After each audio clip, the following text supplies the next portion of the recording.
Di hari aku melahirkan melalui operasi caesar, suamiku tiba-tiba membuat sebuah pengakuan.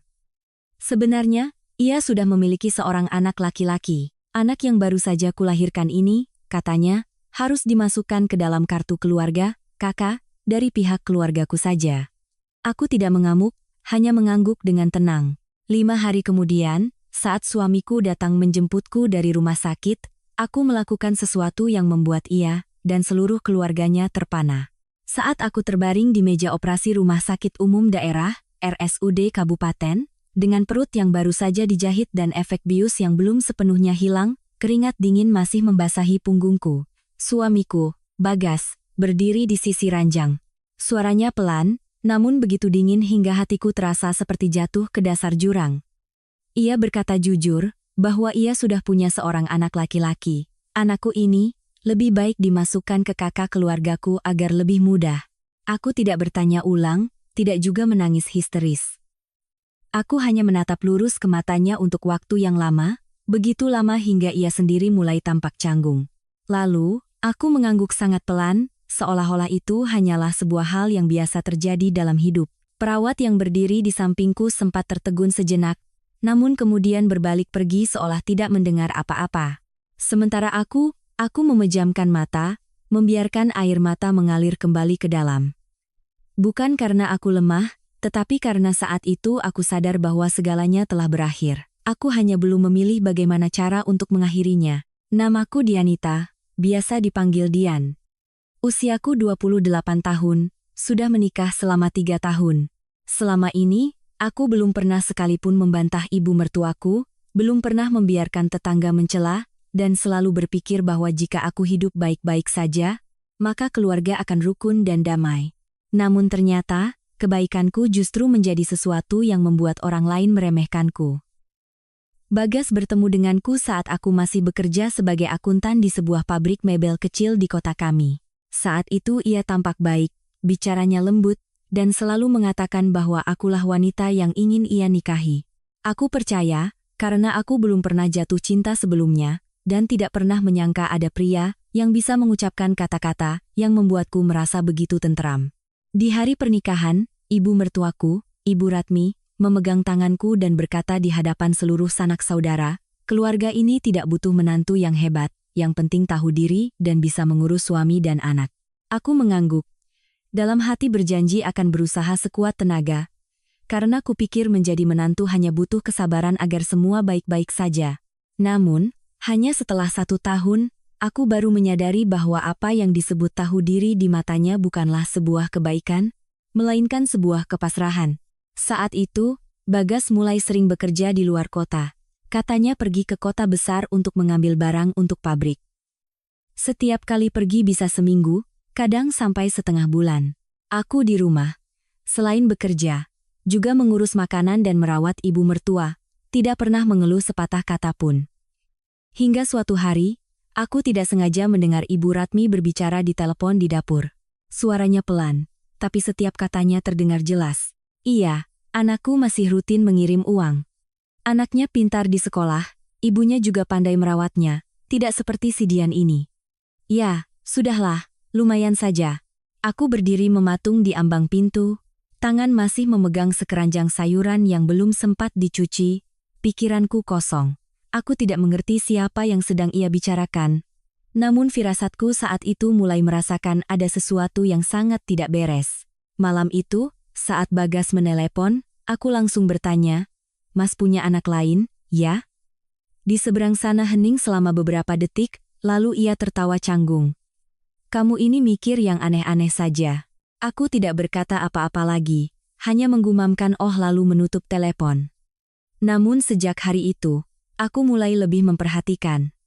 Mulai melihat hal-hal yang sebelumnya tidak pernah kugubris.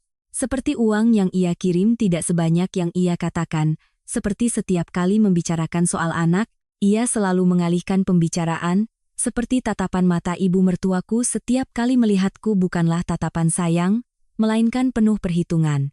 Lalu aku hamil. Kabar gembira itu membuatku berpikir segalanya akan berubah, bahwa kehadiran seorang anak akan membuat keluarga ini lebih erat, bahwa Bagas akan lebih sering pulang ke sisiku, tapi aku salah. Selama aku hamil, ia hanya pulang 2 kali, dan setiap kali pulang tidak sampai 2 hari sudah pergi lagi. Alasannya selalu pekerjaan. Sementara ibu mertuaku mulai menunjukkan ketidaksukaannya secara terang-terangan. Ia bilang aku terlalu banyak makan, terlalu banyak tidur, bekerja lamban. Bahkan suatu kali ia berkata langsung, kalau bisa melahirkan anak laki-laki, kamu masih ada harganya. Kalau tidak, ya sama saja seperti tidak ada. Aku mendengarnya dengan hati perih, tapi tetap diam karena kupikir yang penting anakku sehat. Hingga hari persalinan tiba, aku sakit perut sejak tengah malam dan dilarikan ke RSUD. Dokter bilang harus segera dioperasi karena kondisi janin lemah. Aku menandatangani surat persetujuan dengan tangan gemetar, bukan karena takut sakit, tapi karena takut terjadi sesuatu pada anak dalam kandunganku. Operasi berlangsung lebih dari 1 jam. Saat aku sadar, hal pertama yang kudengar adalah suara tangis anakku, lemah namun jelas. Aku tersenyum, air mata mengalir karena bahagia. Namun sesaat kemudian, kalimat dari Bagas memadamkan segalanya. Aku tidak bertanya kenapa ia menyembunyikannya selama 3 tahun. Tidak bertanya berapa usia anak itu, atau siapa ibunya. Karena aku tahu, jawaban apapun hanya akan membuatku semakin sakit. 5 hari di rumah sakit, ia tidak pernah sekalipun menjengukku. Hanya ibuku yang datang dari kampung untuk merawatku. Ibu menatapku dengan mata memerah, tapi tidak bertanya apa-apa. Ia hanya diam-diam menggendong cucunya, membuatkan bubur untukku, dan sesekali menghela napas sangat pelan. Di malam keempat, dan berbisik. Kalau kamu merasa tidak baik-baik saja, pulanglah ke rumah ibu, nah. Aku menatap ibu. Untuk pertama kalinya setelah bertahun-tahun, aku tidak langsung mengangguk, melainkan terdiam sangat lama, lalu bertanya, kalau Dian tidak pulang, apa ibu akan sedih? Ibu mengusap kepalaku. Suaranya memberat, ibu hanya ingin kamu tidak hidup menderita. Kalimat itu membuatku terjaga semalaman, bukan karena nyeri bekas operasi, tapi karena aku sadar, aku sudah terlalu lama menahan diri. Pagi di hari kelima, Bagas datang. Untuk pertama kalinya sejak operasi, ia masuk ke ruang perawatan dengan wajah datar, seolah tidak pernah mengucapkan kalimat yang melukaiku sampai ke tulang sumsum. Ia melirik anakku sekilas, lalu berkata, bereskan barang-barangmu, Mas antar pulang. Aku mengangguk, masih dengan anggukan ringan yang sama seperti di ruang operasi. Namun kali ini, di dalam hatiku, sebuah keputusan telah bulat. Aku menggendong anakku, menatap wajah mungilnya, hatiku tiba-tiba menjadi lembut. Lalu aku menoleh ke arah Bagas, dan berkata sangat perlahan. Baik, kita pulang. Ia tidak tahu bahwa kata pulang itu akan menjadi awal dari sesuatu yang tidak pernah ia dan keluarganya duga. Dan aku pun tidak menyangka, hanya satu tindakan yang kulakukan begitu melangkah keluar dari gerbang rumah sakit, akan membuat semua orang terpana. Hingga mereka tidak bisa berkata-kata. Aku menggendong anakku keluar dari ruang perawatan, setiap langkahku pelan namun pasti. Luka bekas operasi masih terasa ngilu di setiap gerakan. Anehnya, hatiku justru terasa luar biasa tenang, seolah semua rasa sakit fisik ini tidak ada apa-apanya dibandingkan dengan apa yang baru saja kualami. Bagas berjalan di belakang, menenteng tas perlengkapan bayi, sesekali menyuruhku bergegas, suaranya tetap datar seperti biasanya. Seolah-olah pengakuannya bahwa ia punya anak lain hanyalah sebuah kalimat sambil lalu yang tidak perlu dipikirkan. Dan justru sikap tenangnya itulah yang membuatku semakin paham, bahwa di matanya, aku sudah lama bukan lagi seorang istri dalam arti yang sebenarnya. Sampai di gerbang rumah sakit, matahari belum terlalu terik. Arus lalu lalang orang dan kendaraan ramai seperti biasa. Bau asap dan debu yang khas dari kota kecil ini membuatku tanpa sadar menarik napas dalam-dalam, seolah ingin menandai sebuah batas antara masa lalu dan apa yang akan terjadi selanjutnya. Bagas membuka pintu mobil, lalu menoleh dan berkata cepat, "Ayo naik, biar cepat istirahat di rumah." Tapi aku tidak bergerak maju, melainkan berdiri diam. Tanganku masih memeluk anakku. Mataku menatap lurus ke arahnya, untuk pertama kalinya tanpa menghindar. Ia mengerutkan kening, tampak tidak senang, dan bertanya lagi, kenapa tidak naik? Dan tepat pada saat itulah, aku dengan tenang mengeluarkan ponsel, menekan nomor yang sudah kusiapkan sejak semalam. Suaraku tetap stabil, tidak gemetar, tidak keras, namun cukup jelas untuk ia dengar. "Pak, Dian sudah selesai." Bapak bisa jemput Dian sekarang, ya? Di seberang telepon hening sejenak, lalu suara bapakku menjawab dengan tegas. Bapak segera ke sana. Bagas tertegun, tangannya masih memegang kunci mobil, menatapku seolah tidak percaya dengan apa yang baru saja ia dengar. Ia merendahkan suaranya, kamu telepon bapakmu untuk apa? Aku hanya menjawab singkat. Aku mau pulang ke rumahku. Kalimat itu tidak mengandung amarah, tidak ada tuduhan, namun terasa seperti sabetan pedang yang begitu tegas hingga ia tidak sempat bereaksi.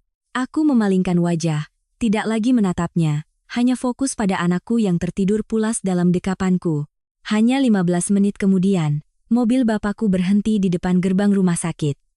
Bapak turun, postur tubuhnya masih kurus, namun tatapan matanya begitu kokoh. Ibuku juga ikut. Ibu bergegas menghampiriku dan mengambil alih tas perlengkapan bayi, sementara bapak menatap lurus ke arah Bagas, tanpa mengucapkan sepatah kata pun. Namun, tatapan itu sudah cukup membuat suasana di sekitar menjadi tegang, seolah ada tekanan tak kasat mata yang memberati segalanya. Bagas dengan canggung menyapa kedua orang tuaku, suaranya terdengar kaku. Bapak, Ibu, sudah datang. Tapi bapakku tidak menjawab, ia hanya menoleh padaku dan bertanya dengan sangat lembut, bisa jalan, nak? Aku mengangguk, lalu berjalan lurus menuju mobil, tanpa menoleh, tanpa melihat Bagas sekali lagi.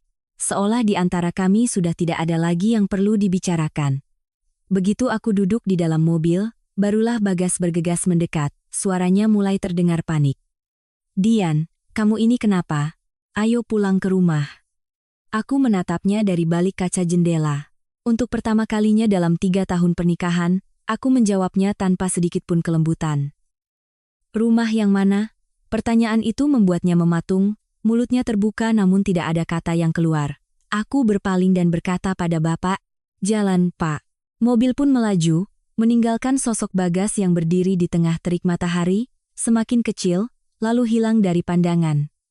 Aku tidak menangis, tidak menoleh ke belakang. Aku hanya memeluk anakku lebih erat, merasakan kehangatan mungilnya seolah menjadi sumber kekuatan yang membuatku tetap tegar. Ibuku duduk di samping, diam-diam menggenggam tanganku. Ia tidak berkata apa-apa, tapi genggaman itu sudah cukup membuatku mengerti bahwa kali ini, aku tidak lagi sendirian. Tiba di rumah, segalanya masih sama. Rumah kecil tempat aku dibesarkan, halaman dengan lantai plester yang akrab, suara ayam berkokok di belakang rumah. Semua itu membuatku merasa seolah baru saja terbangun dari sebuah mimpi panjang yang melelahkan.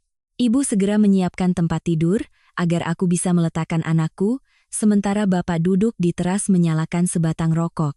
Asapnya mengepul perlahan, sama seperti caranya berusaha menenangkan diri. Sore itu, ponselku berdering terus-menerus. Panggilan dari Bagas, lalu ibu mertua, bahkan nomor tak dikenal. Aku tidak mengangkatnya, hanya mematikannya dalam mode senyap. Aku tahu jika aku menjawab saat ini, aku akan kembali terseret dalam penjelasan dan alasan-alasan yang tidak ingin ku dengar lagi. Untuk pertama kalinya, aku mengizinkan diriku untuk diam demi melindungi diriku sendiri. Menjelang malam, ibu mertuaku menelepon menggunakan nomor salah seorang kerabat. Aku mengangkatnya. Belum sempat aku berkata apa-apa, suaranya sudah meninggi. Apa-apaan kamu ini, hah? Baru melahirkan sudah kabur ke rumah orang tuamu, apa kamu masih menganggap keluarga ini ada? Suaranya tinggi dan tajam, sama seperti biasanya. Tapi kali ini aku tidak lagi merasa takut. Aku menjawab dengan sangat pelan. Saya hanya kembali ke tempat yang semestinya, Bu. Ibu mertuaku terdiam sejenak, lalu berkata lebih ketus. Apa maksudmu bicara seperti itu? Aku menarik napas, memandang anakku yang tertidur di samping. Lalu mengucapkan setiap kata dengan jelas. Maksud saya tidak bisa tinggal di tempat di mana suami saya punya anak lain tanpa sepengetahuan saya, dan anak yang saya lahirkan dianggap bukan bagian dari keluarga itu. Di seberang sana hening selama beberapa detik, lalu Ibu Ratmi berkata dengan suara lebih pelan, namun tetap penuh kekesalan. Itu semua ada alasannya. Laki-laki mana yang tidak pernah berbuat salah? Aku tersenyum pahit. Untuk pertama kalinya dalam hidupku, aku berani memotong ucapan ibu mertua. Salah sekali sudah cukup, Bu, tapi menyembunyikannya selama 3 tahun, itu bukan lagi sebuah kesalahan. Ia tidak bisa berkata apa-apa lagi, hanya melontarkan kalimat, terserah kamu, lalu menutup telepon. Aku meletakkan ponsel. Hatiku terasa sedikit lebih ringan, seolah seutas tali yang mengikatku telah putus, tidak lagi menarikku kembali ke masa lalu. Hari-hari berikutnya, aku tinggal di rumah ibu, fokus merawat anak. Luka bekas operasi perlahan sembuh, tubuhku juga mulai pulih. Tapi yang lebih penting, pikiranku mulai jernih. Aku merenungkan 3 tahun terakhir, tentang semua pertanda yang telah kuabaikan, tentang semua kebohongan yang kukatakan pada diriku sendiri demi mempertahankan sebuah keluarga yang sejak awal memang tidak utuh. Dan aku sadar, jika aku terus kembali, aku hanya akan mengulangi lingkaran penderitaan yang sama. Bagas masih menelepon, mengirim pesan. Awalnya menjelaskan, lalu berubah menjadi menyalahkan, dan akhirnya diam. Ia tidak pernah sekalipun datang ke rumah mencariku. Hal itu semakin meyakinkanku bahwa pilihanku sudah benar. Karena jika ia benar-benar menghargaiku, ia tidak akan membiarkan semuanya sejauh ini. Seminggu kemudian, saat aku sedang menggendong anak di halaman, bapakku keluar dan duduk di sampingku. Suaranya berat namun jelas, "Kamu sudah pikirkan baik-baik?" Aku mengangguk, tanpa ragu. "Sudah, Pak." Bapak menatapku lama, lalu berkata, "Kalau begitu, selesaikan sampai tuntas. Jangan biarkan mereka meremehkanmu lagi." Kalimat itu seperti sebuah izin, sebuah dukungan yang tidak pernah berani kuharapkan sebelumnya. Aku menunduk, air mataku untuk pertama kalinya jatuh.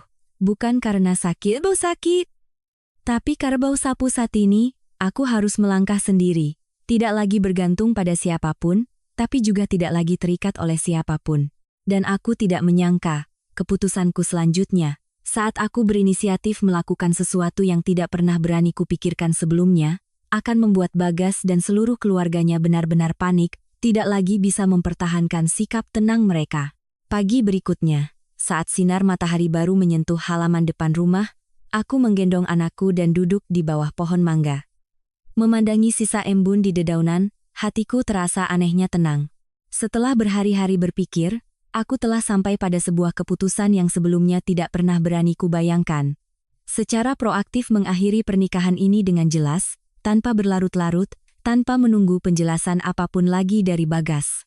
Aku paham, seorang pria yang bisa menyembunyikan fakta memiliki anak lain dari istrinya selama 3 tahun tidak akan bisa berubah hanya dengan beberapa kata maaf. Aku memberitahu ibu bahwa aku ingin pergi ke kota untuk mengurus surat-surat. Ibu tidak banyak bertanya, hanya mengangguk dan berpesan agar aku menjaga diri.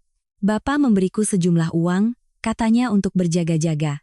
Aku menerimanya, namun dalam hati aku merasa harus lebih kuat. Aku tidak ingin ada yang berkata bahwa aku meninggalkan pernikahan ini karena bergantung pada keluarga, melainkan karena aku cukup waras untuk memilih jalan hidup yang berbeda untuk diriku dan anak. Aku menitipkan anak pada ibu, lalu berangkat sendiri ke kantor kecamatan, tangan memegang map berisi dokumen, hatiku tidak lagi gemetar. Petugas yang melayaniku adalah seorang ibu parubaya. Ia melihat akta nikahku, lalu bertanya, "Sudah yakin, Mbak?" Aku menatap lurus ke matanya, menjawab dengan sangat jelas, "Sudah, Bu." "Yakin?" Suaraku tidak keras, namun cukup tegas, hingga aku sendiri merasa terkejut. Seolah-olah diriku yang dulu, yang selalu takut akan konflik dan selalu mengalah, telah benar-benar tertinggal di belakang. Saat aku menandatangani formulir, setiap goresan pena tampak begitu nyata di atas kertas. Aku tidak merasakan sakit seperti yang pernah kubayangkan, hanya perasaan ringan, seolah baru saja melepaskan beban yang sudah terlalu lama menekan pundakku. Aku tahu, sejak saat ini, segalanya tidak akan sama lagi. Meski jalan di depan mungkin akan sulit, setidaknya aku tidak lagi harus hidup dalam kebohongan. Siang itu, saat aku baru tiba di rumah, telepon kembali berdering. Kali ini dari Bagas. Aku menatap layar sejenak, lalu memutuskan untuk mengangkatnya. Aku pikir, ada hal-hal yang perlu dijelaskan sekali untuk selamanya. Di seberang sana, suaranya terdengar agak tergesa-gesa. "Kamu di mana?" Aku menjawab dengan tenang, "Di rumah." Ia terdiam sejenak, lalu berkata, "Mas dengar dari ibu, kamu pergi ke kantor kecamatan. Kamu mau melakukan apa?" Aku tidak berbelit-belit, langsung berkata, "Aku mengajukan gugatan cerai." Begitu kalimat itu selesai, di seberang sana hening seketika. Beberapa detik kemudian, suaranya meninggi dengan jelas. "Kamu gila? Masalah sepele begini kamu besar-besarkan. Aku tertawa, sebuah tawa yang bahkan terasa asing bagiku, lalu menjawab, bagi saya, ini bukan masalah sepele. Ia menghela napas kasar, seolah menahan amarah. Mas sudah bilang, ada alasannya. Apa kamu tidak bisa memberiku kesempatan untuk menjelaskan? Aku memejamkan mata sejenak, lalu berkata perlahan. 3 tahun ini, Mas punya banyak sekali kesempatan untuk berkata jujur, tapi Mas memilih diam. Jadi sekarang, saya juga berhak memilih cara saya sendiri. Suaraku tetap datar, tidak ketus, namun cukup tegas untuk membuatnya mengerti bahwa aku bukan lagi istri yang mudah dibujuk seperti dulu. Ia mengubah nada bicaranya menjadi lebih lembut. Dian, Mas mohon, demi anak kita bicarakan lagi baik-baik, ya? Aku menatap ke dalam rumah, di mana ibu sedang menggendong anakku, lalu menjawab, justru karena demi anak, saya harus melakukan ini. Kalimat itu membuatnya tidak bisa berkata apa-apa lagi, hanya terdengar helaan napas berat di ujung telepon sebelum panggilan berakhir. Sore itu, kupikir semuanya akan mereda sejenak, tapi ternyata tidak. Saat hari baru beranjak senja, sebuah sepeda motor berhenti di depan gerbang.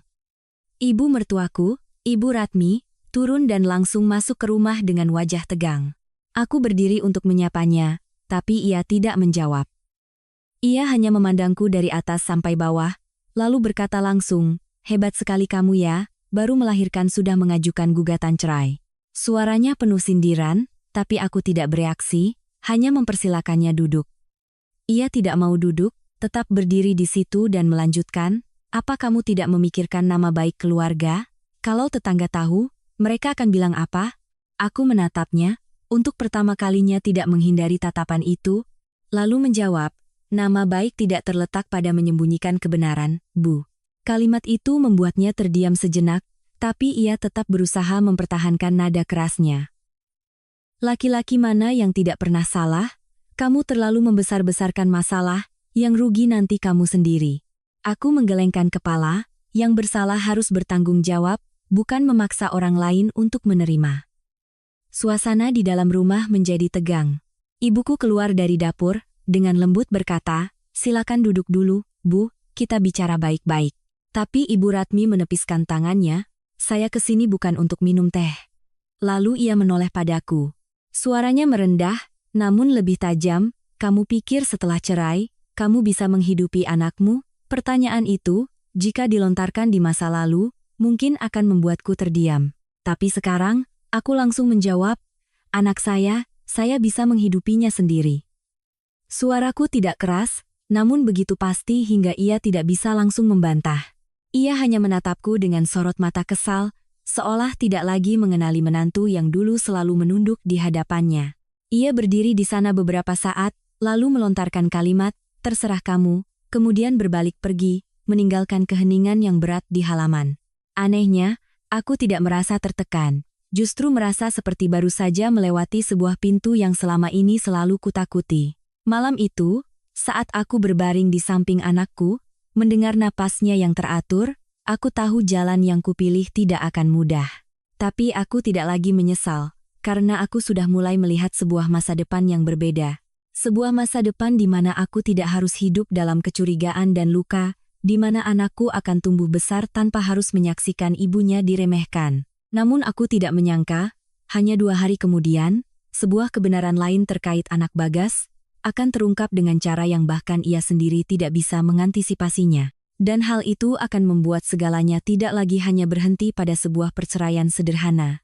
2 hari kemudian, saat aku sedang duduk di dalam rumah melipat beberapa setel pakaian mungil anakku, ponselku tiba-tiba berdering. Nomor tak dikenal. Aku ragu sejenak, lalu mengangkatnya. Di seberang sana, terdengar suara seorang wanita, tidak terlalu keras, namun jelas dan terdengar dingin. Apa benar ini dengan istri Mas Bagas? Aku terdiam sejenak, lalu menjawab, saya Dian. Wanita itu tidak berbelit-belit, langsung berkata, saya rasa, Anda perlu tahu kebenaran tentang anak yang ia ceritakan pada Anda. Kalimat itu membuat hatiku sedikit perih.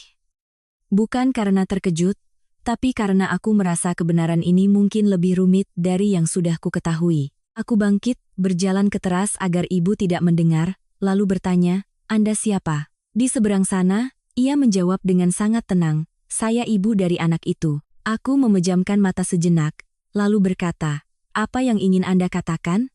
Wanita itu tidak langsung menjawab, seolah sedang menimbang kata-kata. Lalu ia berkata perlahan, "Mas Bagas tidak menceritakan semuanya pada Anda. Dan jika Anda sudah memutuskan untuk bercerai, Anda lebih berhak untuk tahu." Aku tidak memotongnya, hanya diam mendengarkan. Saat ini, aku merasa perlu tahu segalanya, sepahit apapun kebenaran itu. Wanita itu melanjutkan, "Anak itu bukan hasil dari kecelakaan seperti yang ia katakan pada keluarganya, tapi hasil dari hubungan kami yang sudah seperti suami istri, bahkan sebelum ia menikahi Anda." Kalimat itu membuatku mematung, tangan mencengkeram ponsel erat-erat. Tapi aku tetap menjaga suaraku agar tetap tenang. Lalu kenapa ia tetap menikahiku? Di seberang sana, terdengar tawa pahit, karena keluarganya tidak merestui saya. Mereka ingin ia menikahi wanita yang dianggap lebih baik-baik. Aku bersandar pada tiang rumah, merasa semua kepingan teka-teki mulai menyatu menjadi sebuah gambaran utuh. Sebuah gambaran di mana aku hanyalah orang yang datang belakangan, sebuah pilihan yang dianggap sesuai, bukan seseorang yang dicintai. Wanita itu melanjutkan, suaranya tetap datar, "Saya menelepon bukan untuk merebutnya kembali. Saya hanya merasa Anda perlu tahu, karena saya juga pernah dibohongi seperti Anda." Kalimat itu membuatku tiba-tiba merasakan sebuah empati yang aneh antara dua wanita yang belum pernah bertemu, namun berbagi luka yang sama. Aku bertanya beberapa hal lagi, dan semakin banyak aku mendengar, semakin aku paham. Bagaimana Bagas telah menjalani dua kehidupan secara paralel. Satu sisi, ia adalah pria yang bertanggung jawab pada keluarga, citra yang ia tunjukkan di hadapanku dan semua orang. Sisi lainnya adalah kehidupan nyatanya bersama wanita itu dan anak mereka, yang tidak pernah berani ia akui secara terbuka.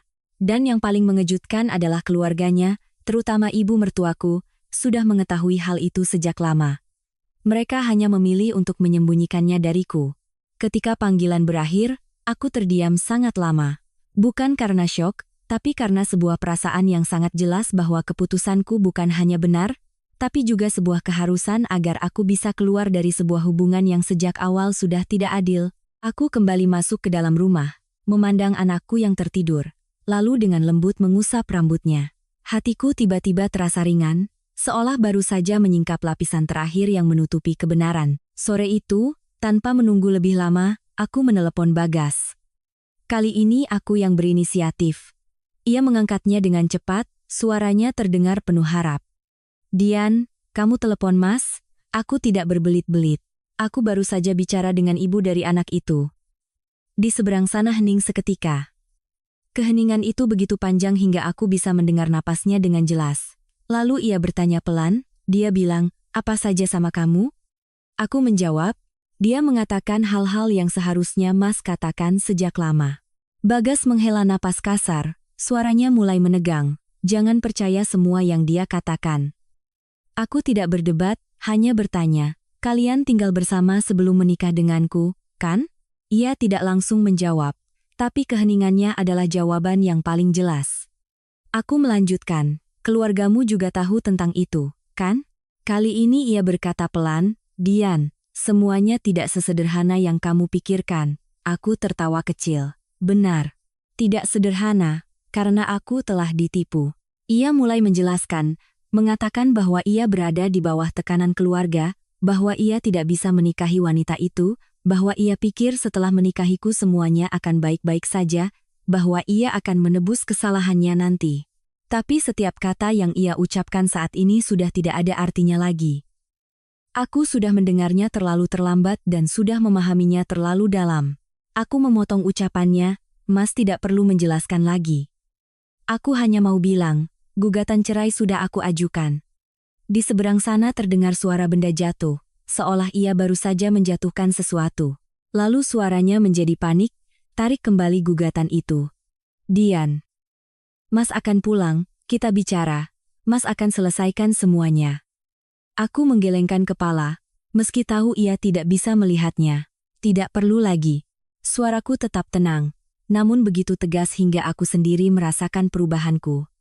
Ia terdiam sejenak, lalu berkata pelan, "Kamu benar-benar tidak memberiku kesempatan?" Aku menjawab, Kesempatan bukanlah sesuatu yang bisa digunakan setelah menyakiti orang lain.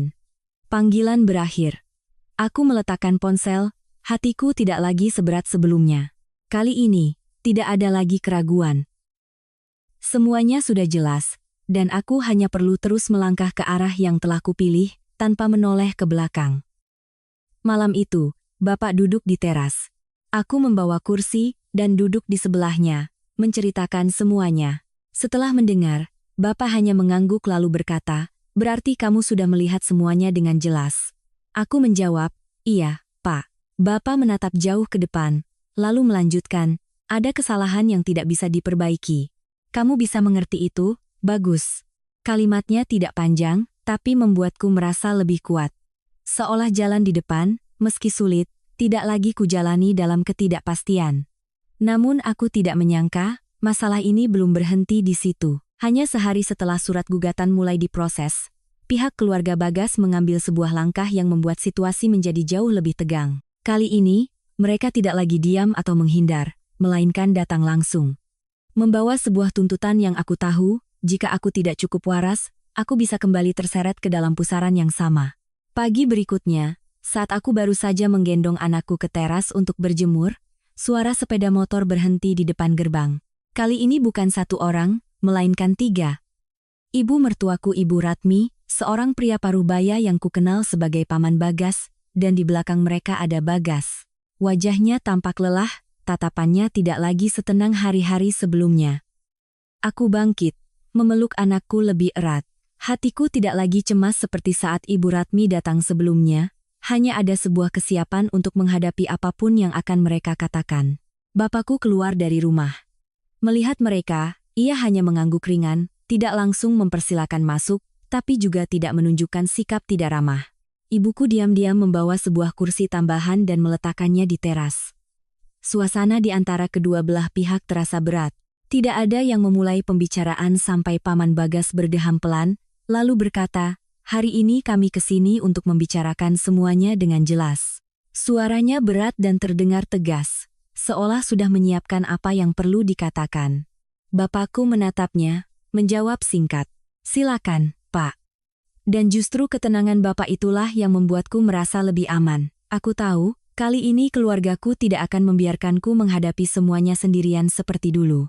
Paman Bagas menoleh ke arahku, lalu berkata langsung, "Masalah kalian berdua, kami sudah tahu. Tapi perceraian bukan hal sepele, apalagi kalau sudah punya anak." Aku tidak memotong, hanya diam mendengarkan. Ia melanjutkan, "Pihak kami akui Bagas memang salah, tapi kesalahan itu bukan berarti tidak bisa diperbaiki."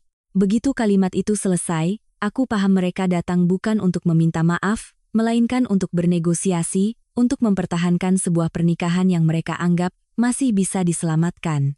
Bagas akhirnya angkat bicara, suaranya tidak lagi keras seperti di telepon, melainkan lebih rendah. "Dian, Mas mohon, kita bicarakan lagi." Aku menatapnya, tatapanku tidak lagi berisi celaan, hanya sebuah ketenangan yang dingin.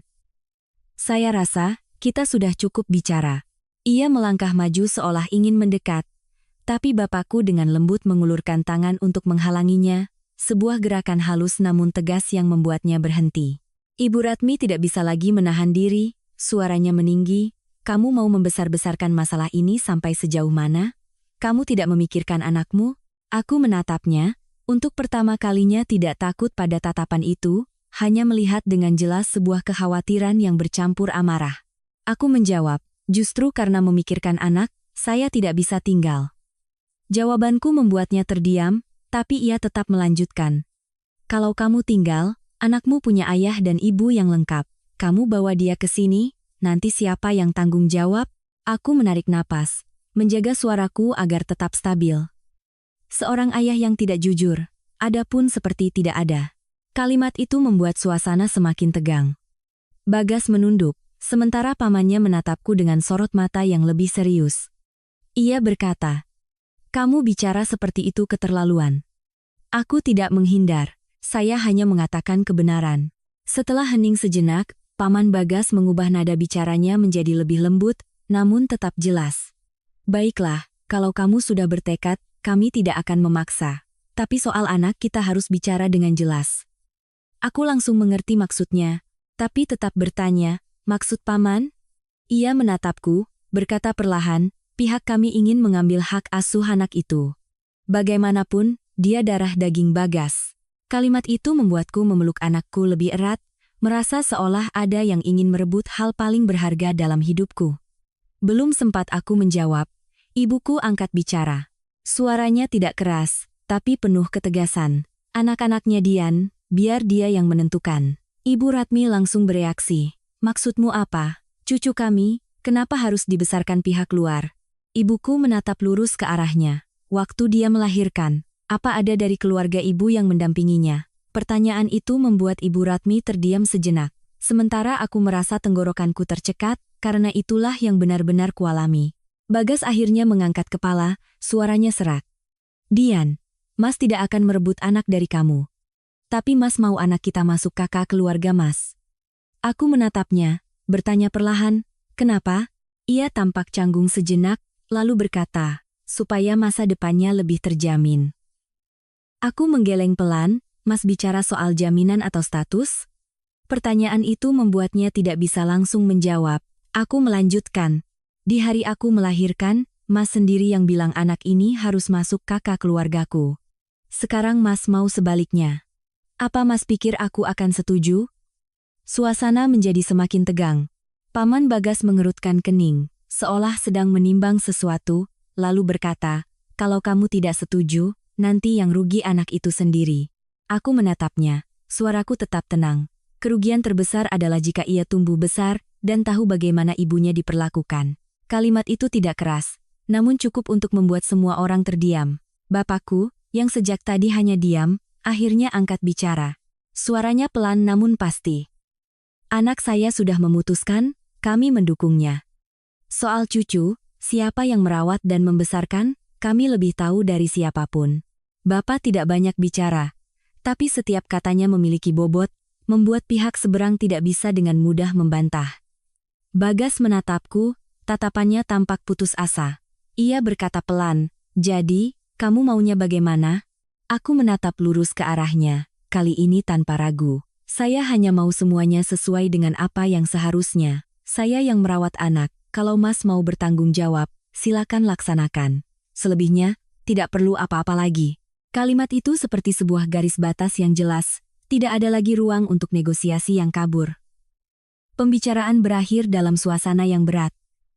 Ibu Ratmi bangkit lebih dulu, tanpa berkata apa-apa lagi. Paman Bagas juga hanya mengangguk pamit lalu pergi.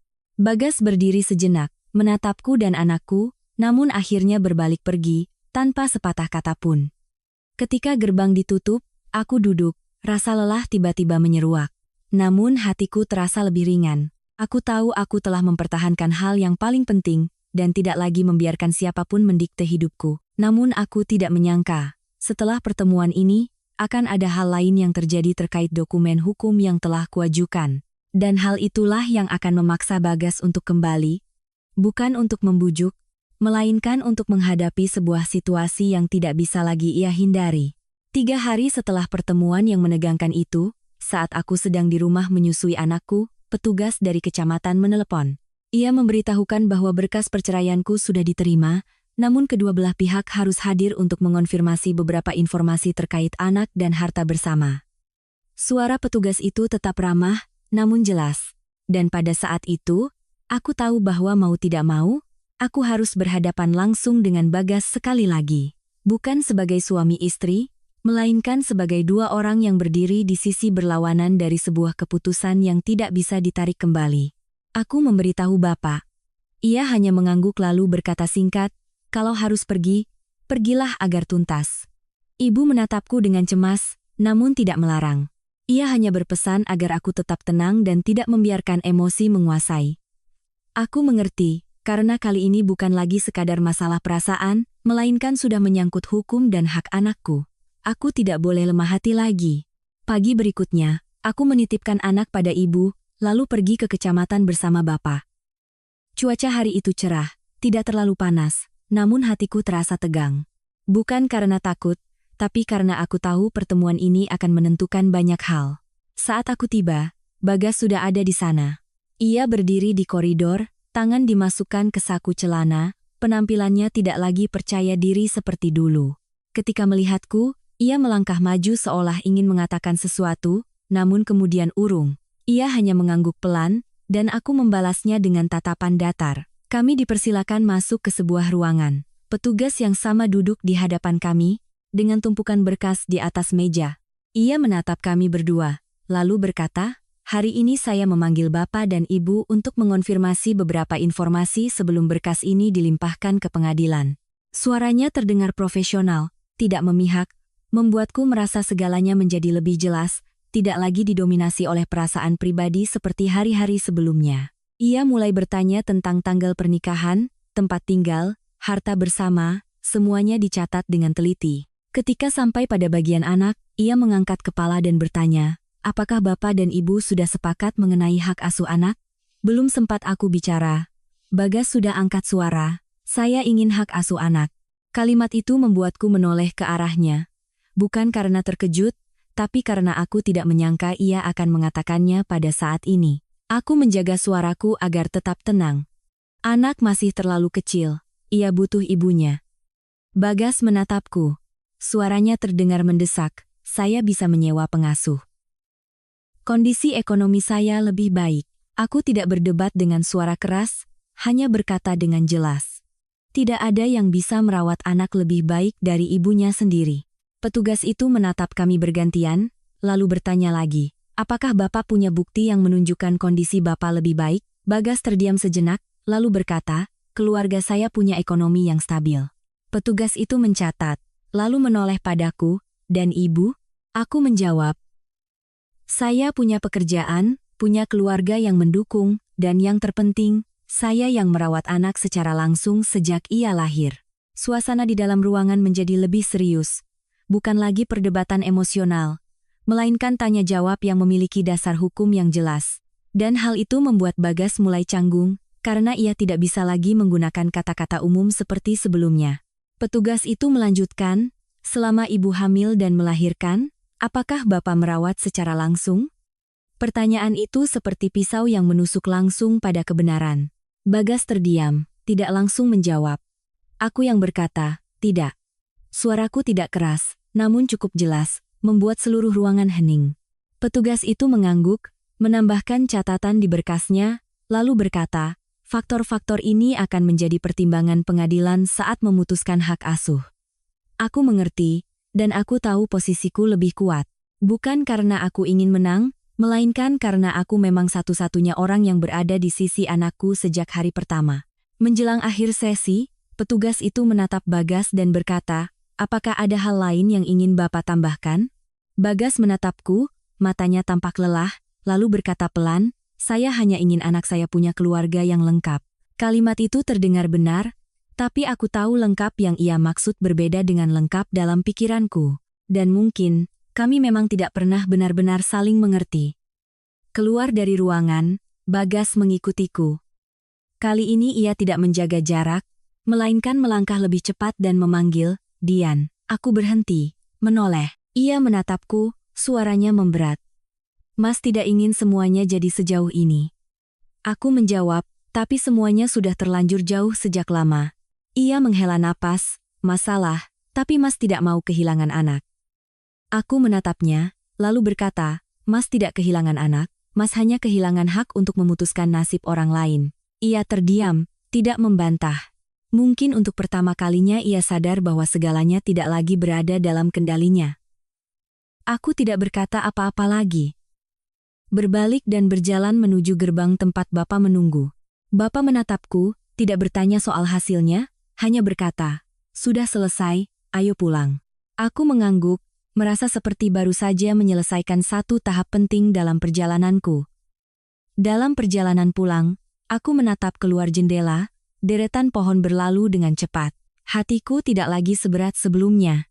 Aku tahu, meski di depan masih banyak yang harus diselesaikan, setidaknya aku sudah berdiri teguh, tidak lagi terseret oleh kehendak orang lain. Namun aku tidak menyangka, malam itu juga, seseorang yang tidak pernah kuduga akan muncul, datang mencariku. Dan orang ini tidak hanya membawa informasi baru, melainkan sebuah kebenaran terakhir yang akan meruntuhkan semua yang coba Bagas pertahankan.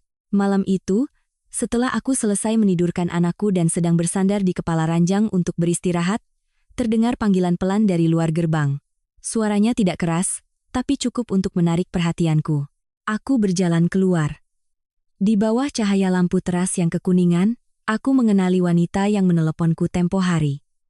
Ibu dari anak yang disembunyikan Bagas dariku selama 3 tahun.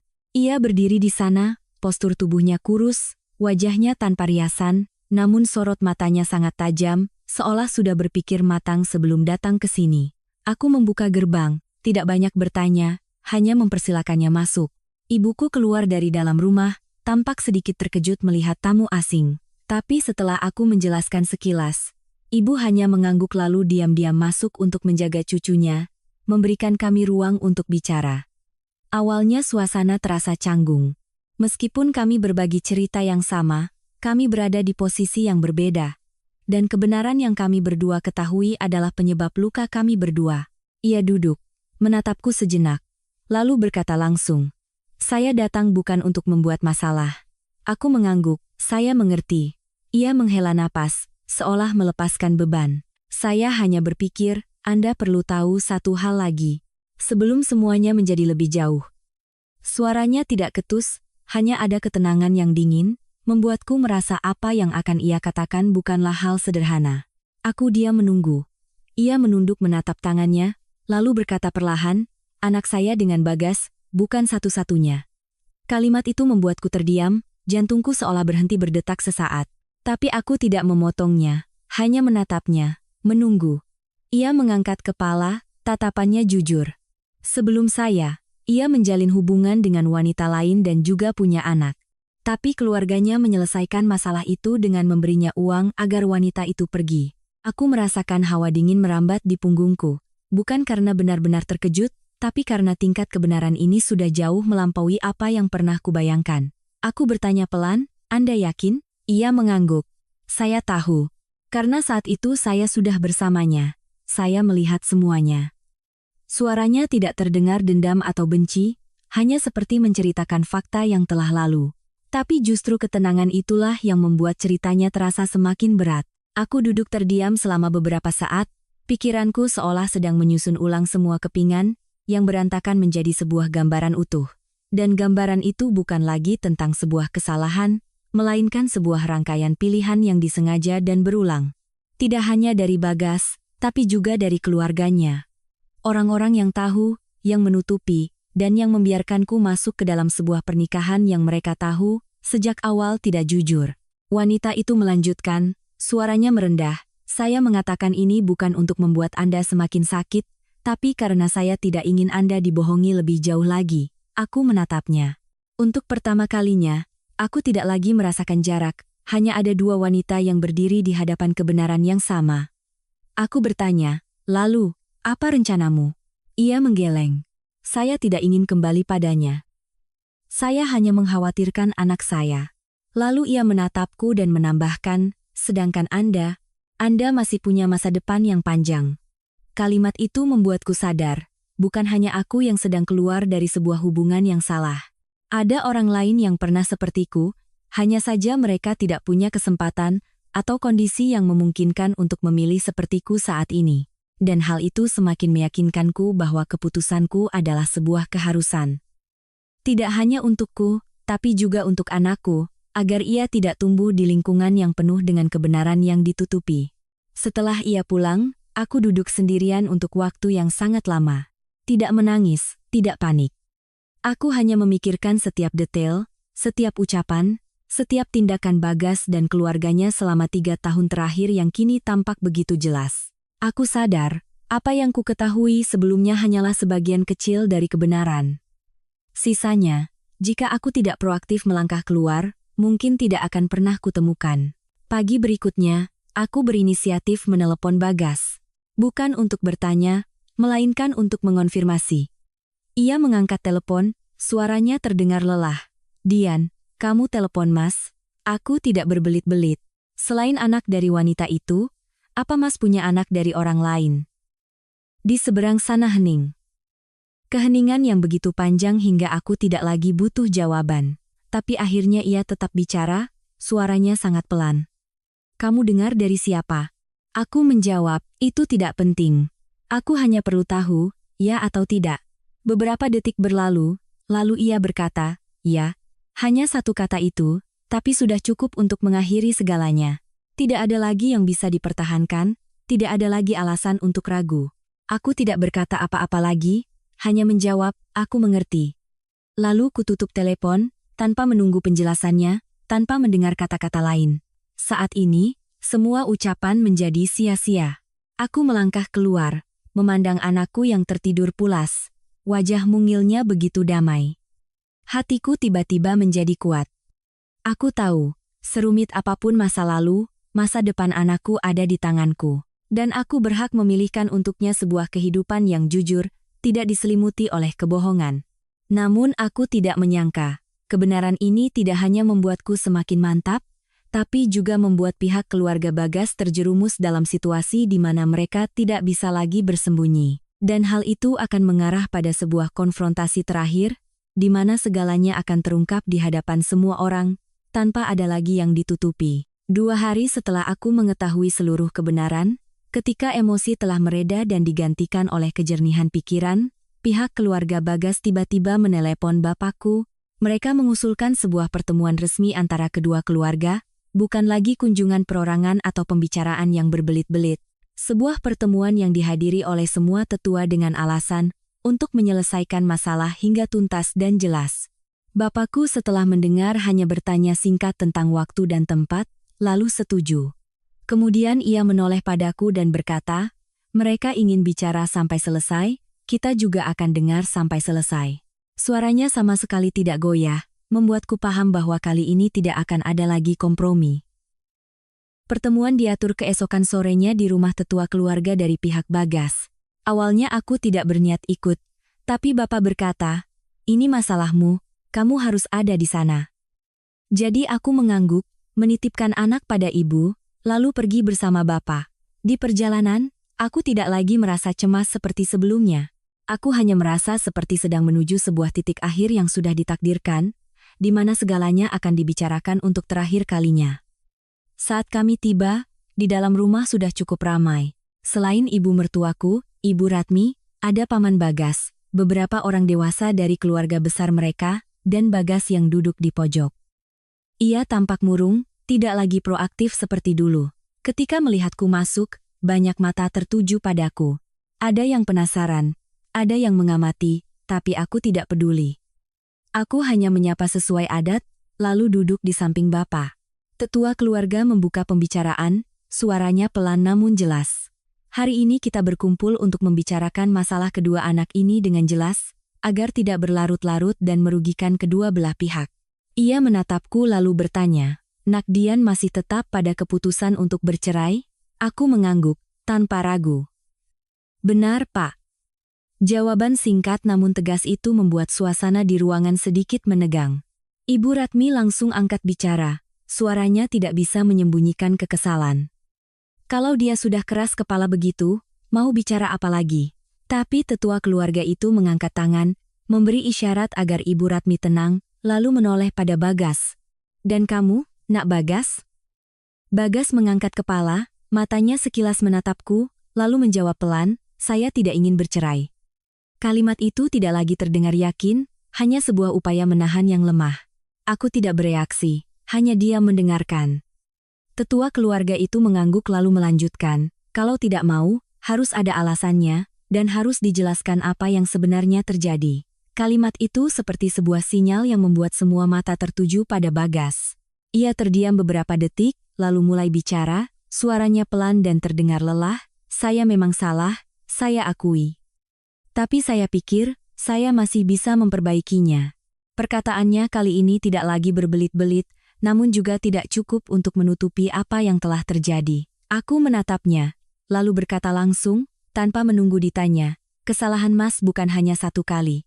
Seluruh ruangan hening. Aku melanjutkan, suaraku tetap datar namun setiap katanya jelas. Mas punya anak dengan setidaknya 2 wanita lain sebelum menikahi saya, dan keluarga Mas tahu tentang itu. Begitu kalimat itu selesai, suasana seolah membeku. Banyak anggota keluarga saling pandang. Ada yang menunjukkan keterkejutan, ada yang menunduk, seolah sudah tahu tapi tidak ingin mengakuinya. Ibu Ratmi sontak berdiri, suaranya meninggi, "Kamu bicara sembarangan apa?" Tapi aku tidak menoleh padanya, hanya menatap lurus ke arah tetua keluarga. Saya punya buktinya, dan Mas Bagas sendiri sudah mengakuinya. Semua mata kembali beralih pada Bagas. Ia tidak membantah, hanya menundukkan kepala. Keheningannya saat itu adalah konfirmasi yang paling jelas. Suasana menjadi jauh lebih berat. Tetua keluarga itu menghela napas, suaranya memberat.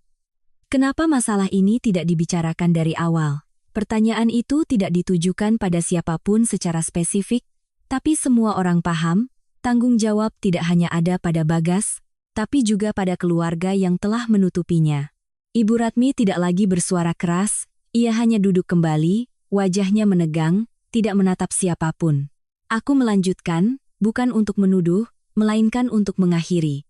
Saya datang ke sini bukan untuk berdebat. Saya hanya ingin semua orang mengerti kenapa saya tidak bisa melanjutkan pernikahan ini. Suaraku tidak bergetar, tidak ada amarah, hanya sebuah ketenangan yang bahkan membuatku sendiri sadar betapa aku telah berubah. Tetua keluarga mengangguk, "Kamu bicara begitu sudah sangat jelas." Lalu ia menoleh ke arah keluargaku. "Bagaimana pendapat Bapak dan Ibu?" Bapakku menjawab singkat. "Kami menghormati keputusan anak kami." Jawaban itu seperti sebuah titik, tidak ada lagi yang perlu diperdebatkan. Bagas akhirnya mengangkat kepala menatapku, suaranya serak.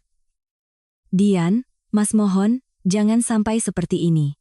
Aku menatapnya, tatapanku tidak lagi menyimpan perasaan lama, hanya ada ketegasan. Situasi ini bukan saya yang memilih, tapi Mas yang telah membawanya sampai ke sini.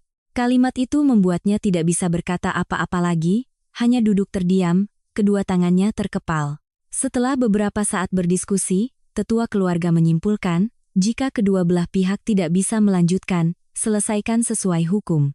Tidak ada yang bisa memaksa.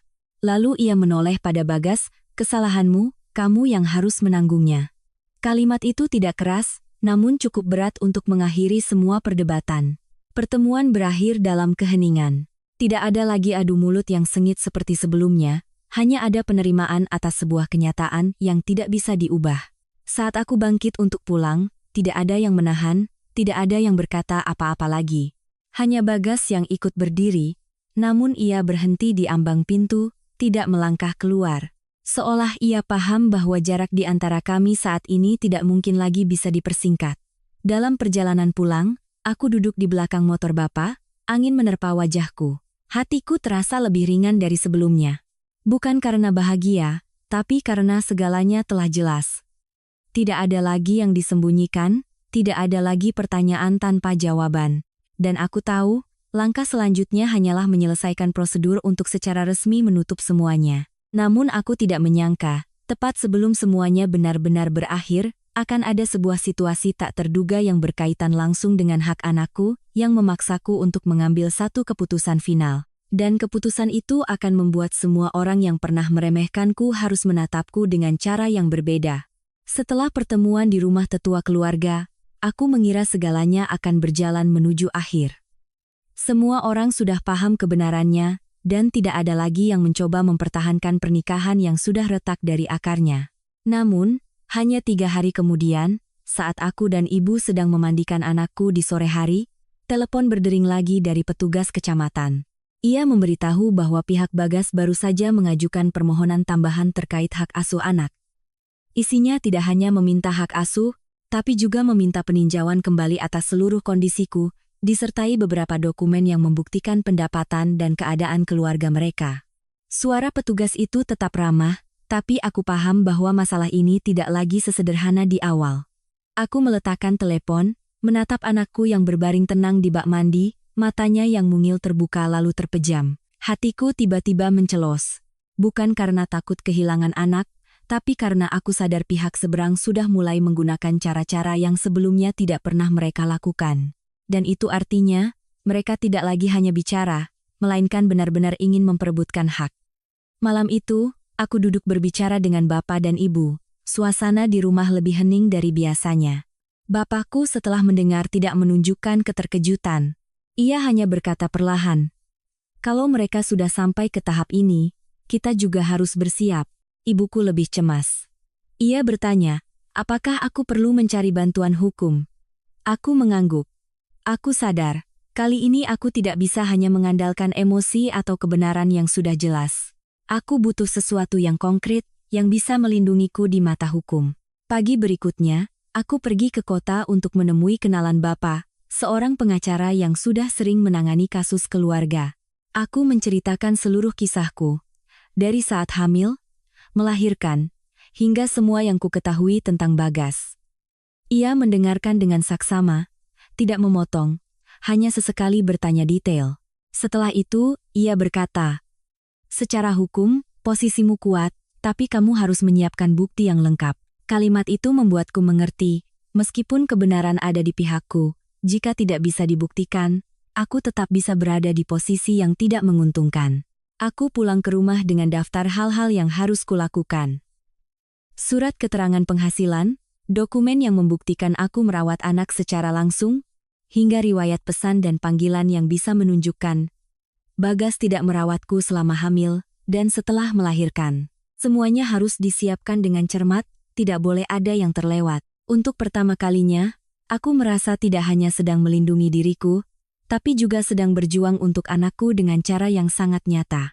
Sementara aku fokus mempersiapkan segalanya, pihak Bagas kembali bergerak. Suatu sore, ia tiba-tiba datang ke rumahku, sendirian, tanpa ditemani siapapun. Saat aku membuka gerbang, ia menatapku sangat lama. Tatapannya tidak lagi percaya diri atau keras, melainkan penuh kelelahan dan kecemasan. Ia berkata pelan, "Mas mau bicara." Aku tidak menolak, tapi juga tidak mempersilakannya masuk. Aku hanya berdiri di halaman, menjaga jarak yang cukup. Ia melihat sekeliling, lalu berkata, "Soal gugatan itu, apa bisa kamu tarik kembali?" Aku langsung menggeleng, "Tidak." Ia menghela napas, suaranya memberat, "Mas tidak menyangka semuanya jadi sejauh ini." Aku menjawab, "Mas yang membuatnya sejauh ini." Kalimatku bukan sebuah tuduhan, melainkan sebuah fakta yang membuatnya tidak bisa membantah. Ia terdiam sejenak, lalu melanjutkan, "Kalau kamu tidak mau kembali, setidaknya biarkan anak ikut dengan Mas." Kalimat ini bukan lagi sebuah usulan halus seperti sebelumnya, melainkan sebuah keinginan yang jelas. Aku menatapnya, bertanya kembali, "Kenapa Mas mau merawat anak?" Ia langsung menjawab, "Karena dia anak Mas." Aku mengangguk, "Dan dia juga anakku." Lalu aku menambahkan, suaraku pelan namun pasti, "Tapi yang ada di sampingnya sejak ia lahir adalah aku, bukan Mas." Ia tidak menyangkal, hanya menunduk lalu berkata pelan, "Mas akan berubah." Aku menatapnya, untuk pertama kalinya tidak lagi merasakan perasaan lama, hanya ada kewarasan. "Mas mungkin bisa berubah, tapi bukan dengan cara mengambil anak dariku." Kalimat itu membuatnya tidak bisa berkata apa-apa lagi. Ia hanya berdiri di sana beberapa saat, lalu berbalik pergi tanpa sepatah kata pun. Punggungnya saat meninggalkan gerbang tidak lagi setegap dulu, melainkan tampak berat.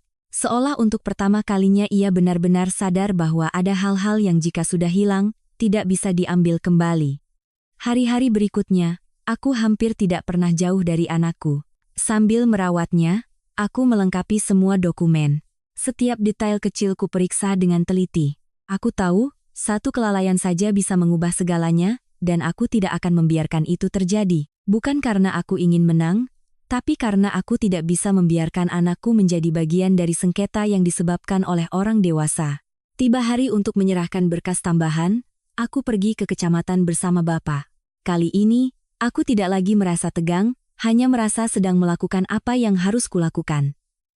Petugas menerima dan memeriksa berkas-berkasku, mengangguk, lalu berkata, "Persiapan ibu cukup lengkap." Kalimat itu membuatku sedikit lega, karena setidaknya aku tidak membiarkan diriku pasif. Namun, tepat saat aku berpikir segalanya sudah terkendali, sebuah informasi tak terduga muncul dan membawa seluruh cerita ke arah yang baru. Kali ini, tidak hanya melibatkan aku dan Bagas, tapi juga orang-orang yang sejak awal berdiri di belakang dan menutupi segalanya, memaksa mereka menghadapi konsekuensi yang tidak bisa lagi mereka hindari. Hanya 2 hari setelah aku menyerahkan berkas tambahan, ketika segalanya terasa sudah berada di jalur yang jelas, dan aku hanya tinggal menunggu jadwal persidangan, sebuah telepon tak terduga datang di pagi hari. Peneleponnya adalah pengacara yang kutemui sebelumnya. Suaranya terdengar berat dan lebih serius dari biasanya. Ia mengatakan bahwa pihak Bagas baru saja menemuinya melalui seorang kenalan, bukan untuk meminta bantuan hukum, melainkan untuk menanyakan kemungkinan mengubah hasil sengketa. Dan yang membuatnya harus segera meneleponku adalah informasi yang mereka sampaikan dalam pertemuan itu, yang berkaitan langsung dengan keluarga mereka, terutama ibu mertuaku, Ibu Ratmi, dan beberapa dokumen keuangan yang sebelumnya tidak pernah ku ketahui. Aku berdiri mematung di halaman, tangan masih menggendong anakku, tapi pikiranku seolah berhenti sejenak. Aku bertanya dengan jelas, apa yang mereka katakan? Pengacara itu tidak berbelit-belit. Keluarga mereka sedang berusaha membuktikan bahwa mereka punya kondisi ekonomi yang jauh lebih baik dengan menunjukkan aset-aset atas nama Ibu Ratmi. Tapi masalahnya, asal-usul sebagian aset itu ada indikasi tidak transparan. Kalimat itu membuatku seketika paham kenapa pihak seberang tiba-tiba begitu gencar membuktikan kondisi ekonomi mereka. Mereka sedang mencoba menciptakan sebuah keunggulan yang pada kenyataannya tidak sepenuhnya bersih. Aku diam, hanya mendengarkan. Pengacara itu melanjutkan, jika masalah ini diungkap sepenuhnya, tidak hanya akan berpengaruh pada hak asuh anak, tapi juga bisa menyeret masalah lain yang lebih besar. Aku menarik napas, menjaga suaraku tetap tenang. Maksud Bapak, mereka bisa mendapat masalah yang lebih serius? Ia menjawab, benar. Lalu ia berhenti sejenak dan menambahkan. Tapi yang penting, kamu jangan proaktif mengangkat masalah ini. Cukup fokus pada bagianmu saja. Panggilan berakhir. Aku terdiam cukup lama, menatap anakku dalam pelukan. Napasnya yang teratur perlahan membuatku kembali tenang. Aku sadar, apapun yang dilakukan pihak seberang. Yang terpenting adalah aku harus tetap teguh pada jalanku, tidak terseret ke dalam hal-hal di luar tujuan awalku, melindungi anakku dan mengakhiri pernikahan ini dengan jelas. Sore itu, saat aku sedang merapikan kembali dokumen-dokumen, seseorang tiba-tiba datang ke rumah. Bukan Bagas, bukan Ibu Ratmi, melainkan Paman Bagas. Ia datang sendirian tanpa pemberitahuan, wajahnya tampak lebih tegang dari sebelumnya. Saat aku mempersilakannya masuk, ia tidak berbasa-basi, dan langsung berkata, Paman mau bicara berdua saja denganmu, Nak. Aku menatap Bapak, ia mengangguk lalu bangkit dan keluar, memberikan kami ruang. Paman menatapku sejenak, lalu berkata perlahan, Paman tahu kamu sudah mempersiapkan segalanya dengan sangat baik. Aku tidak menyangkal, hanya menjawab, iya, Paman. Ia melanjutkan, tapi Paman mau bicara jujur, jika masalah ini diperpanjang, tidak hanya Bagas, tapi seluruh keluarga akan kena imbasnya. Kalimat itu bukan ancaman, melainkan sebuah peringatan. Aku mengerti maksudnya, tapi aku tidak akan mundur.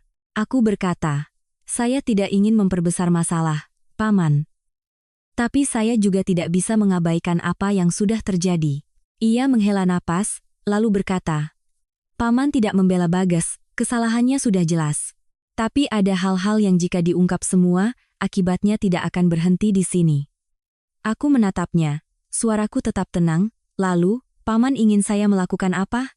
Ia terdiam sejenak, lalu berkata, jika kedua pihak bisa berdamai, sebaiknya hentikan di tingkat perceraian saja, jangan menyeret masalah lain. Aku paham. Ini adalah pertama kalinya pihak keluarga Bagas benar-benar merendahkan suara, tidak lagi memaksa atau menuntut, melainkan sebuah usulan yang bersifat kompromi. Aku tidak langsung menjawab, melainkan berpikir. Aku tahu apa yang ia katakan tidak salah. Jika semuanya terungkap, tidak hanya satu orang yang akan menanggung akibatnya. Tapi aku juga sadar, kompromi ini muncul bukan karena mereka menyadari kesalahan, melainkan karena mereka mulai melihat adanya risiko. Dan itu membuatku harus mempertimbangkannya dengan sangat hati-hati. Aku berkata perlahan, saya tidak ingin menyakiti siapapun lagi, Paman. Tapi saya juga tidak bisa membiarkan anak saya terkena dampaknya. Paman mengangguk, Paman mengerti. Lalu ia menambahkan, jika kamu setuju, pihak kami tidak akan lagi memperebutkan hak asuh anak. Kami hanya minta izin untuk bisa menjenguknya dengan baik. Kalimat itu membuatku tertegun, karena inilah hal yang sebelumnya tidak pernah mereka terima. Aku menatapnya, bertanya kembali, Paman yakin? Ia mengangguk, Paman yang akan bicara pada mereka. Suaranya tidak keras, namun terdengar pasti, membuatku paham, bahwa ini bukan lagi sekadar basa-basi, melainkan sebuah keputusan yang sudah dipertimbangkan. Pembicaraan berakhir, Paman bangkit untuk pamit. Saat ia melangkah keluar gerbang, aku masih berdiri diam, memikirkan apa yang baru saja terjadi. Aku tahu, segalanya sedang menuju akhir, tapi bagaimana akhir itu akan terwujud, bergantung pada keputusanku saat ini. Malam itu, aku duduk di samping anakku yang tertidur. Hatiku tidak lagi tegang seperti sebelumnya, hanya ada sebuah ketenangan. Aku sadar, aku telah menempuh perjalanan yang panjang. Dari seorang wanita yang selalu mengalah, menjadi seseorang yang bisa menentukan nasibnya sendiri. Dan yang terpenting, aku telah mempertahankan apa yang harus kupertahankan. Tapi aku juga tahu, masih ada satu langkah terakhir yang harus diselesaikan. Satu keputusan final yang harus kuambil, sebelum semuanya benar-benar tertutup. Dan keputusan itulah yang tidak hanya akan memengaruhi diriku, tapi juga akan membentuk kehidupan anakku di tahun-tahun mendatang. Beberapa hari setelah pertemuan dengan Paman Bagas, aku tidak terburu-buru mengambil keputusan. Aku meluangkan waktu untuk berpikir dengan sangat matang. Bukan karena aku ragu, melainkan karena aku sadar bahwa langkah terakhir ini bukan hanya akan menjadi penutup bagi pernikahanku, tetapi juga menjadi fondasi bagi kehidupan anakku kelak. Aku tidak ingin ada pilihan yang dibuat saat emosi belum sepenuhnya stabil. Aku mengamati sekelilingku, melihat bagaimana ibuku merawat cucunya dengan telaten, melihat bapakku yang diam-diam keluar masuk rumah tanpa banyak bertanya, namun selalu ada saat dibutuhkan. Dan aku sadar, yang dibutuhkan anakku bukanlah sebuah keluarga dengan format yang lengkap, melainkan lingkungan yang aman dan jujur untuk tumbuh dewasa. Pagi itu, aku berinisiatif menelepon kembali Paman Bagas. Suaraku tenang, tidak lagi tegang seperti sebelumnya. Aku menyatakan dengan jelas bahwa aku setuju untuk mengakhiri segalanya di tingkat perceraian, tanpa memperpanjang masalah lain. Namun, syaratku juga sangat jelas, hak asuh anak sepenuhnya ada padaku. Bagas boleh menjenguk, namun harus menghormati kehidupan kami berdua, dan semuanya harus dicatat dengan jelas dalam kesepakatan tertulis, bukan hanya janji lisan. Setelah mendengar, Paman terdiam sejenak, lalu menjawab, Paman akan sampaikan pada mereka, tapi Paman rasa mereka akan setuju. Suaranya tidak lagi tegang, melainkan terdengar lebih lega. Seolah ia sendiri juga ingin semuanya berhenti di sini. Sore harinya, Bagas meneleponku. Kali ini, suaranya tidak lagi tergesa-gesa atau mencoba membujuk, melainkan terdengar pelan dan berat. Mas setuju. Hanya 3 kata itu, tapi aku tahu di baliknya ada sebuah proses di mana ia harus menghadapi kenyataan, tanpa ada pilihan lain. Aku tidak bertanya lebih jauh, hanya berkata, kalau begitu, kita selesaikan prosedurnya. Ia menjawab pelan, iya. Lalu hening. Tidak ada kata-kata lain. Dan keheningan itulah yang menjadi penegasan paling jelas. Di hari persidangan, aku mengenakan pakaian sederhana, tanpa riasan, tanpa mencoba tampil berbeda. Aku ingin segalanya berjalan sesuai dengan apa adanya, tanpa ditutupi, tanpa polesan. Bagas juga datang lebih awal. Ia duduk di seberangku, matanya tidak lagi mencariku seperti dulu, hanya sesekali menunduk. Kedua tangannya bertautan, tampak murung. Sidang berjalan lebih cepat dari yang kuduga. Karena kedua belah pihak sudah sepakat, tidak ada lagi perdebatan, tidak ada lagi adu argumen. Hanya ada pertanyaan konfirmasi dan tanda tangan terakhir. Saat aku membubuhkan tanda tangan, aku tidak merasakan sakit seperti yang pernah kubayangkan. Yang kurasakan hanyalah kelegaan, seperti saat menutup sebuah buku yang telah selesai dibaca, tanpa penyesalan. Tanpa rasa bersalah. Aku tahu, apa yang perlu kupahami, sudah kupahami. Apa yang perlu kulepaskan, sudah kulepaskan. Dan yang terpenting, aku tidak lagi membiarkan diriku tersesat. Keluar dari ruang sidang, Bagas berhenti dan memanggilku dengan sangat pelan. Dian. Aku menoleh. Ia menatapku, tatapannya tidak lagi penuh harap, hanya ada sebuah pengakuan. Mas minta maaf. Permintaan maaf itu datang terlambat, tapi aku tidak lagi merasa perlu bereaksi. Aku hanya mengangguk, tidak berkata apa-apa lagi, lalu berbalik pergi. Karena ada permintaan maaf yang, meskipun tulus, tidak akan pernah bisa mengubah apa yang telah terjadi. Hari-hari setelahnya, hidupku perlahan kembali ke ritme yang baru. Aku mulai menata kembali pekerjaanku, sambil merawat anak, melanjutkan hal-hal yang sempat tertunda. Tidak mudah. Tapi tidak ada lagi tekanan seperti dulu.